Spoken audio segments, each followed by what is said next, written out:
Is this a familiar scene for you when you're running VCDS? Well, the other day I had my mouse go flying down the highway because I accidentally left it on the roof. At least it wasn't the laptop this time. I haven't done that yet. Or maybe you sit here cramped in the driver or passenger seat, trying to finagle with the laptop. But I found a better way to run it all the way to my toolbox, wired. So now I can run my VCDS all the way at my laptop, and I didn't have to pay $500 or $600 for wireless VCDS. And there's no lag, and I don't have to worry about losing my mouse again on top of my roof.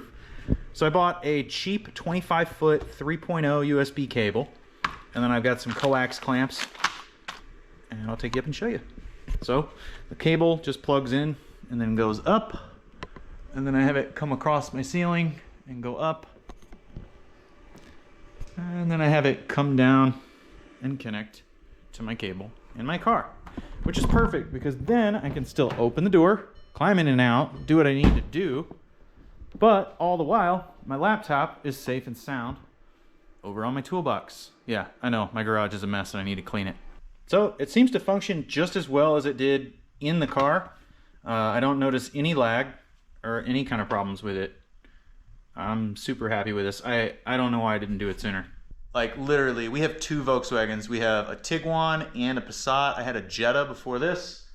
I don't work on them all the time, but I like loathe getting my laptop out. Even though I love VCDS, don't get me wrong. I just hate sitting there in the car.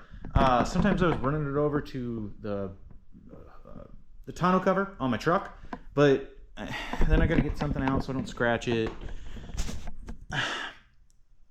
That's been my one complaint, and I can't splurge for the wireless version of it. I don't use it enough to justify it personally.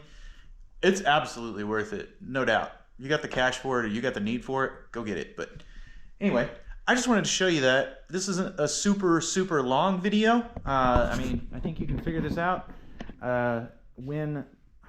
Let's make sure this scan is done, and then I'll show you what I'm gonna do with this cord when it's not in use. So it looks like I got some codes. I think they're all gonna be over voltage codes. Yeah, because I've got the charger plugged in. So when this cord's not in use, I think I'm just gonna take it and just kind of tether it, throw it up here like that. We got another cord up there. I could just hang something to and hook something to it, but that works just perfect.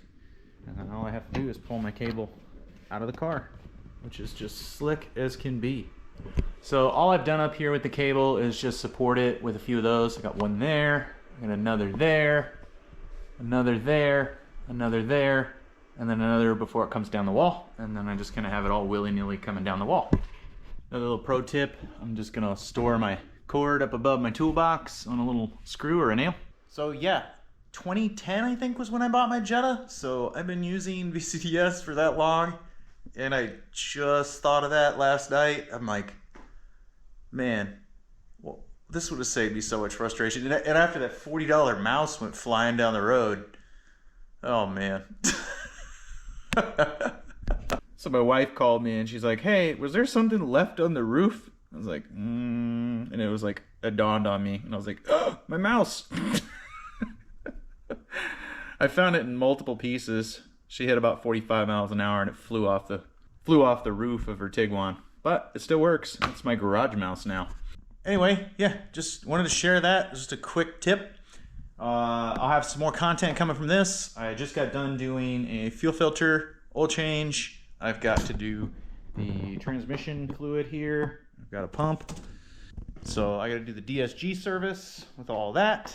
What else have I done recently on this? Oh yeah, I also had to change a rear coil spring. So there's another video. I'll put all those down below in the description, a link to all those and the pinned comment, so you can go check those out as well. So thanks for watching. Appreciate everybody subscribing, hitting the like button. And if you like this tip, hit the like button. Drop a comment if you have a better idea or another way to attach the cable up there other than my kind of haphazard way of attaching it. Anyway, thanks for watching. We'll see you on the next one. The next one will be longer.